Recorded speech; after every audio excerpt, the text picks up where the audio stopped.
anything in collections, this is what you want to do. So in a previous video, I talked about how you should, of course, order your credit reports from the 3 bureaus, okay?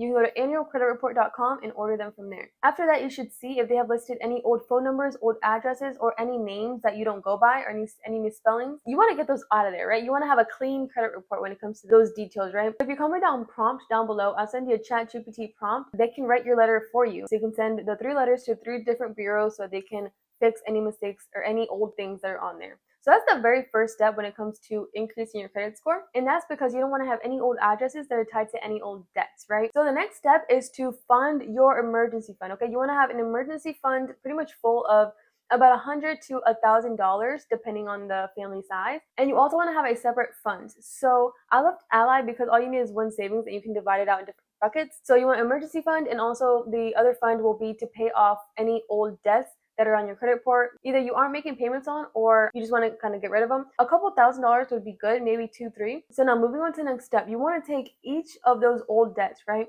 And you want to write them a verification letter. Let me know if you want me to send you a prompt so that ChatGPT can write that for you as well.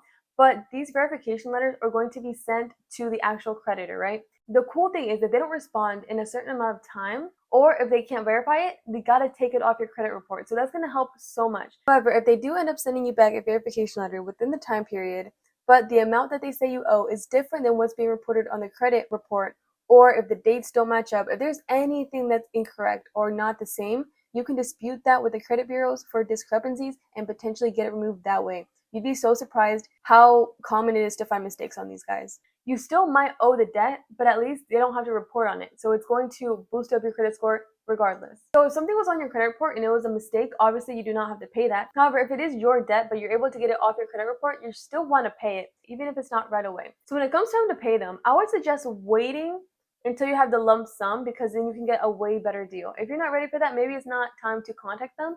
But what you can do is find their email, so that way it's all on the record, right? And you can tell them to not report it on the credit bureaus, right? And also you can negotiate them, definitely lowball them, okay? The collection agency buy the debts in bulk for pennies on the dollar. So even if you lowball them and pay them a lot less than what you owe, a lot of times they're still going to be coming out ahead. They're going to probably negotiate back, but still you always want to go lower than what you are actually willing to pay. They might be like, okay, we'll set 4,000, and then be like, okay, I'll give you 1,000, and they'll be like 3,000, you can be like 2,000. And boom, they might agree to 2,000. So it went from 5,000 to 2,000, which is crazy.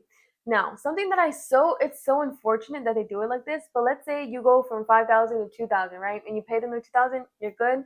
That 3,000 that you saved becomes taxable income, which is insane because it's not like you're actually getting money in your hand. But do account for this, right? It's still lower than the 5,000, but I just want you to keep that in mind. Anyways, you still are saving money. So I really hope this helps. Thanks so much for watching, and until next time, God bless.